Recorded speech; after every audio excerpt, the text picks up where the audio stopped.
ADR Chola டிவியினை தொடர்ந்து பார்த்து கொண்டிருக்கின்ற அனைவருக்கும் எனது வணக்கத்தினை தெரிவித்துக் கொள்கிறேன். சோழ மன்னர்களில் ஒருவரான செம்பியன் சோழனின் வரலாற்று நிகழ்ச்சியினை சிங்கப்பூர் தமிழ் எழுத்தாளர் திரு மா. அன்பழகன் அவர்களால் எழுதப்பட்ட செம்பியன் திருமேனி நூல் அறிமுக விழாவில் நூல் ஆய்வு சிறப்புரை நிகழ்ச்சிகளை இந்த காணொளியில் காண்போம். இந்த நிகழ்ச்சியினை ஊக்குவிக்கும் வகையில் லைக் பண்ணுங்கள், ஷேர் பண்ணுங்கள், சப்ஸ்கிரைப் பண்ணுங்கள். நிகழ்ச்சிக்குள் செல்வோம். தனித்தங்களை நுழைந்து பார்த்து புரிஞ்சுக்கிட்டு இந்த கேரக்டர் இது, இந்த கதாநாயகனுக்கு இந்த கதாநாயகி, இதெல்லாம் புரிஞ்சாதான் அந்த கேரக்டர் நகர்த்த முடியும், படிக்க முடியும். படிக்கிறது பெரிய கஷ்டம். அதை விட இந்த புனைவு புதினமா இருக்கிற இதுல ரொம்ப எளிமையா அந்த அவர் கொடுத்துற தமிழ் பெயர், ஐயா சொன்னாங்க நற்றினை. நற்றினை என்கின்ற பெயர் ரொம்ப அழகான பெயர். அதே மாதிரி வெண்முத்து என்கின்ற எனக்கு என்ன வியப்புனா, இந்த வெண்முத்து என்கின்ற பெயர் சங்க இலக்கியங்களிலே இல்லாத ஒரு பெயர். சங்கம் மருவிய காலத்திலே அறநூல்களிலே இருக்கின்ற ஒரு சொல்லாட்சி வெண்முத்து. இந்த சொல்லாட்சியை ரொம்ப அழகா எடுத்து ஒரு நபருக்கு பெயரா கொடுத்திருக்கிற அந்த சிந்தனை பாராட்டக்கூடியது.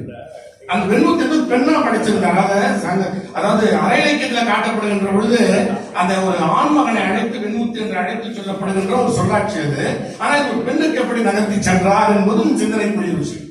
அதை விட இதை காட்டுகின்ற காதல் காட்சிகள் இருக்குல்ல, இந்த காதல் காட்சிகள் ரொம்ப அற்புதமா 80 வயசு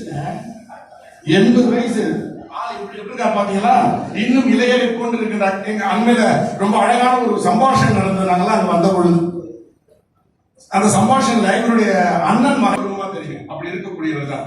அதனால நான் எதுக்காக சொல்ல வரேன்னா, இந்த தலைமுடி இதெல்லாம் நம்ப கூடாது, 80 வயசு நம்ப கூடாது. சொல்லுகின்ற காதல் காட்சியை படிச்சு பாருங்க. இந்த நற்றினையும் வெண்முத்தையும் அந்த இளவரசனோடு சேர்த்து அவர் எழுதுகின்ற காதல் காட்சி திருத்தக்க தேவர் சீவக சிந்தாமணியில எழுதுகின்ற அந்த காட்சியில எனக்கு பெரிய சந்தேகம் வரும். திருத்தக்க தேவர் சமண முனிவர் துறவி, அந்த துறவிக்கு எப்படி இப்படி ஒரு காதல் காட்சியை காட்ட முடிஞ்சது நாங்க அன்னைக்கே கேள்வி கேட்டுருக்கோம். இப்பதான் விடை கிடைச்சது. இந்த மாதிரி ஆட்கள் பரப்புறாங்க. 64 பக்கங்களை கொண்ட இந்த நூலை நீங்க எடுத்து படிக்க ஆரம்பிச்சீங்கன்னா அந்த வரலாற்று செய்திகளை சொல்லி போகின்ற பொழுது நம்மை சுத்தி இருக்கின்ற இந்த பகுதிகள், இந்த வெள்ளாற்றங்கரை, கள்ளக்குறிச்சி, இந்த கள்ளக்குறிச்சி தான் கல்வராயன் மலை, இந்த கல்வராயன் மலை, இவைகள் எல்லாம் சொல்லும் பொழுது நாமெல்லாம் அண்மையில் பழக்கப்பட்டிருக்கிற பகுதியானதுனால உடனடியாக நாம அங்க போயிடும், காட்சிக்குள்ள போயிடும். முக்கியமா ஒன்று சொல்லணும், இந்த பாத்திரங்களை படைத்திருக்கின்ற ஐயா அவர்கள் ரொம்ப அழகா படிச்ச அன்பழகன் ரொம்ப அழகா படிச்சிருக்கிறாரு. ஏன் தெரியுங்களா, அவர் இயல்பிலேயே ஒரு துணை இயக்குனர், பாலச்சந்திரன் துணை இயக்குனர் இருந்தாரு. இவரு சொன்னார் படம் எடுத்து எந்த பிரச்சனை வந்தது அப்படிங்கிறது சொன்னாரு. அதனால அவருக்கு இயல்பிலேயே அந்த படம் எடுக்கின்ற வானிலே எழுதுகின்ற ஆற்றல் உடையவர். அதனால இது உள்ள இருக்கிற அந்த கதாபாத்திரங்களை காட்டுகின்ற பொழுது ஒரு படக்காட்சியாக விரிகிறது கண் முன்னால். எப்படி இருக்கிறது, எப்படி செல்கிறது. ஒரு செய்தி ஒன்று சொல்றேன். ஆர்வம் பாக்குறாங்க அரசன் அந்த பெண்ணுடைய காலை கட்டி வைத்து விடுவாங்க. என்ன குழந்தை பிறகு நினைக்கிறாங்க. அவர் சொல்றா எனக்கு பெண் தான் வேணும்னா, இதெல்லாம் ஆண் தான் பிறக்கணும். ஜோசிக்காரன் சொல்றா எப்படி சொல்றான்றதுல அரசியாரை தங்களுக்கு ஆன்மாவு தான் பிறக்க வாய்ப்பு அதிகம். அநேகமாக சனி ஓரையில், கேட்டை நட்சத்திரத்தில், விருச்சக ராசியில், விருச்சக லக்கணத்தில் பேறுகாலம் நடக்கும். முற்றிலுமா இத பற்றிய எதிர்ப்பான ஆளுகள், இந்த ஜோசியத்துக்கு எதிர்ப்பான ஆளு, சமய சார்புடைய கருத்துக்களுக்கு எதிர்ப்பான ஆளு. இப்படி இருக்கின்ற இவருக்கு இந்த நட்சத்திரங்களுடைய பலாபலங்களா எப்படி தெரியும் அப்படின்னு யோசிச்ச பொழுது ஒரு புனைவு எழுதுகின்ற பொழுதும் கூட அதில் உண்மையும் அந்த உண்மைத்தன்மைக்கு சற்றும் களங்கம் வராமல் எழுத வேண்டும் என்று எண்ணி எழுதியிருக்கின்ற அந்த பான்மை பாராட்டக்கூடியது. அந்த ஜோசியம் பொய்யா பொய்யில்லைங்கிறத விட அந்த நடை, அதை சொல்லி செல்கின்ற பாங்கு ரொம்ப அழகா இருக்குது. அதை ராணியாரை பரிகாரத்தினால் பணம் கிடைக்கும் என்பதிலே பெரிதாக நம்பிக்கை இல்லை. ஏனெனில் ஒன்று விதிக்கப்பட்டு விட்டது என்று உண்மையானால் பிறகு எப்படி பரிகாரத்தால் மட்டும் பலன் கிடைக்கும். இதை நினைச்சோம்னா நம்ம யாரும் ஜோசி பார்க்கணும். இதை நினைச்சோம் என்ன பரிகாரத்தால பலன் கிடைக்கணும். எத்தனை ஜோசிக்காங்க இந்த கோயிலுக்கு அவன் ஏதாவது கோயிலை உயர்த்தினா அந்த கோயில் அனுப்புறான். நம்மள இந்த கோயிலுக்கு போய் நீங்க இந்த பரிகாரம் செஞ்சுட்டு வாங்க, நீங்க நல்லா வந்துடலாம்னு சொல்றான் இல்லையா.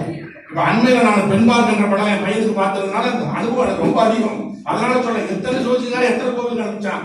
இதெல்லாம் அழகான ஒரே வார்த்தையில முடிக்கிறாரு. பரிகாரத்தினால் பலன் கிடைக்கும் என்று சொன்னால் இது முன்பே எழுதப்பட்டு விட்டது என்பதை நம்புகிறீங்களா இல்லையா? அப்புறம் எப்படி பலன் கிடைக்கும், ஏன் நம்புறீங்க? நல்ல அழகான கேள்வி. அவருடைய நாத்திக அந்த கொள்கைகளை ஜோசியத்துல கொண்டு வந்து ரொம்ப அழகா ஏற்றி சொன்னது. அதே நேரம் சொன்னது பலிக்கவில்லை என்பதாக கதையை நகர்த்தி செல்கின்றார். வெண்முத்துக்கு குழந்தை பிறக்குது. அந்த குழந்தைக்கு என்ன பேர் வச்சா, அவன் எந்த வயசுல என்னவா ஆவான்? 20 வயசு வரைக்கும் அவனை யாரும் பார்க்க கூடாது. பார்த்தா அந்த குழந்தையை பார்த்தாக்க அந்த பார்க்கறவன் செத்து போயிடுவான். இப்படிப்பட்ட அந்த கற்பனை எல்லாம் கொண்டு வந்து வைத்து முழுக்க முழுக்க முழுக்க அங்கு நடந்த கிட்டத்தட்ட ஒரு 7ஆம் நூற்றாண்டிலிருந்து 12ஆம் நூற்றாண்டுக்குள் பிற்கால சோழர்கள் வாழ்ந்த அந்த காலகட்டத்துல பிற்கால சோழருடைய ஆட்சி முறைமை இருந்தது. தன்மையை, வாழ்க்கை முறைமையை ரொம்ப அழகா கண்டார். ரொம்ப பாராட்டப்பட்டு அவனுடைய தாய்மாமன், அந்த தாய்மாமனுக்கு தான் கைவெட்டுப்படும். அதை ரொம்ப அழகா சொன்னாங்க. கைவெட்டுதான் இந்த படிகாரத்தை நமக்கு அது அவருக்கு அந்த அனுபவம் வந்ததுனால சொல்லியிருக்க முடியும். சவரக்கடையில போய் சவரம் பண்ணோம்னா அங்க எரியுதுங்கிறதுக்காக ஒரு வெள்ளைக்கல் வச்சு தேய்ப்பான். அன்னைக்கு நமக்கு என்னன்னு கேட்டா அது ஒண்ணு இல்லையா, எரியாம இருக்கணும். ஆனா வேற ஒண்ணு இல்ல, படிகாரம். இந்த படிகாரத்தை நல்ல சமணமா தேய்ச்சி எடுத்து அதை நம்ம தேய்ச்சிட்டோம்னா எரியாது, காரணம் ரத்தம் வராது. இந்த ரத்தம் வராமல் இருக்கிறது படிகாரம் பயன்படுத்த வேண்டும். படிகாரத்தை தேடுகின்ற அந்த காட்சி. அது கிடைக்கலன்னா காட்டாமணி தாழையனுடைய அந்த வேரை எடுத்து அந்த வேர்ல இருந்து எடுக்கிற சாரை பிடித்து அது நிறுத்துகின்ற காட்சி. இவைகளெல்லாம் படிக்கின்ற பொழுது, சொல்லுகின்ற அந்த முறைமையில பார்க்கின்ற பொழுது, ஒரு கல்கியினுடைய பொன்னியின் செல்வனுக்கும் சாண்டியனுடைய கடல் புறாவிற்கும் அதே நேரத்துல இருக்கின்ற அந்த வீணை பவானி என்கின்ற அந்த காட்சி நாடகத்திற்கும் எந்தவித மாறுபாடு இல்லாமல் அருமையான ஒப்புமையோடு எழுதப்பட்டிருப்பதற்கு அது மிகவும் மிகவும் இனிமையாகவும் தேவையாகவும் இருக்கிறது. உளம்நிறை மக்கள் அரையன் சொற்படி இளந்திரை ஆட்சியில் நலம் பெற வேண்டி தலமெல்லாம் உலக தாரிட வேண்டி வளம் பெற நிலையே வாழ்ந்திரை தரவே. ஒரு சங்க இலக்கிய பாடல் மாதிரி. அதை விட ஒரு படி மேல அந்த ஜதி சொல்லுவாங்க இல்லையா பரதநாட்டியம் ஆடுறதுக்கு, இந்த ஜதி சொல்ற வார்த்தைகள் மாதிரியே வார்த்தைகளை போட்டு இவரே கவிதை எழுதியிருக்கிறார். கல்கி செஞ்ச எல்லா வேலையும் செஞ்சிருக்க. பொன்னியின் செல்வனை பிரதிபலிப்பதாக இருக்கிறது என்று நாம் நினைப்பதை விட இன்னைக்கு இந்த 21ஆம் நூற்றாண்டுல கல்கியிலிருந்து 20ஆம் நூற்றாண்டோட தொடக்க காலம், இந்த 21ஆம் நூற்றாண்டு தொடக்க காலத்தில் இப்படி ஒரு நூல் நமக்கு கிடைச்சிருக்கிறது.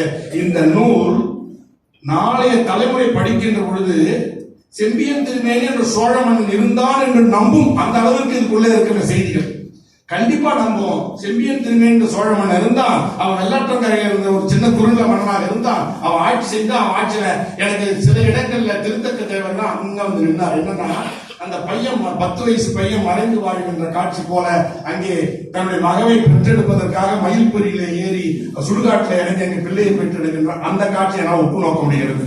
இவைகள் எல்லாம் நிறைய படித்திருக்கிறார். நிறைய படிக்கின்ற பொழுது, உள்வாங்கப்படுகின்ற பொழுது அந்த செய்தி கற்பனையில் வருகின்ற பொழுது அழகான நடையிலே நல்ல ஒரு நாவலாக வந்திருக்கிறது. காட்சிகள் எங்கிருந்து நடந்தது என்று நான் பட்டியலிடுவதற்கு நான் என்ன செய்தேன் தெரியுமா? என்னுடைய நண்பர்களை அழைத்துக் கொண்டு வெண்ணாற்றங்கரைக்கு போனேன். அதை சுற்றி இருக்கிற பகுதிகளுக்கு போனேன். அதுல முக்கியமா ஒண்ணு, இந்த சொஸ்திக் வடிவத்தில் இருக்கிற ஒரு கிணறு. அது என்ன கிணறு? நாற்பழ கிணறு. அந்த கிணறுக்கு பேரு அரசர்கள் இறங்கி அரசர்களும் அரசியர்களும் குளிப்பதற்காக பயன்படுத்துகின்ற ஒரு திறந்த வெளி கிணறு. ஆனா யாரு குளிக்கிறாங்கன்னு தெரியாது. அது வடிவமைப்பு அப்படி. சோழ அந்த அளவுக்கு செஞ்சிருக்கா. அது இன்னைக்கு அங்க இருக்குது. வெண்ணாற்றங்கரைக்கு பக்கத்து பகுதியில அங்க இருக்கிற அந்த கோட்டை ஒன்றில் இருக்குதுன்ற பதிந்து இருக்கிறாங்க. போய் பார்த்திருக்கிறார். அந்த புகைப்படம் எடுத்து தந்திருக்கிறார். அந்த காட்சி ரொம்ப அழகா இருக்குது. அந்த கிணறு இன்னைக்கும் பார்வை பொருளாக அரசாங்கத்தால் பராமரிக்கப்படுது. எந்த அளவுக்கு எப்படி கரிகாலம் கட்டி அந்த கல்லறை இன்னைக்கு பெரிய கேள்விக்குறியாக. இந்த காணொளியை ஊக்குவிக்கும் வகையில் லைக் பண்ணுங்கள், ஷேர் பண்ணுங்கள், சப்ஸ்கிரைப் பண்ணுங்கள். மீண்டும் அடுத்த நிகழ்ச்சியில் சந்திப்போம். நன்றி, வணக்கம்.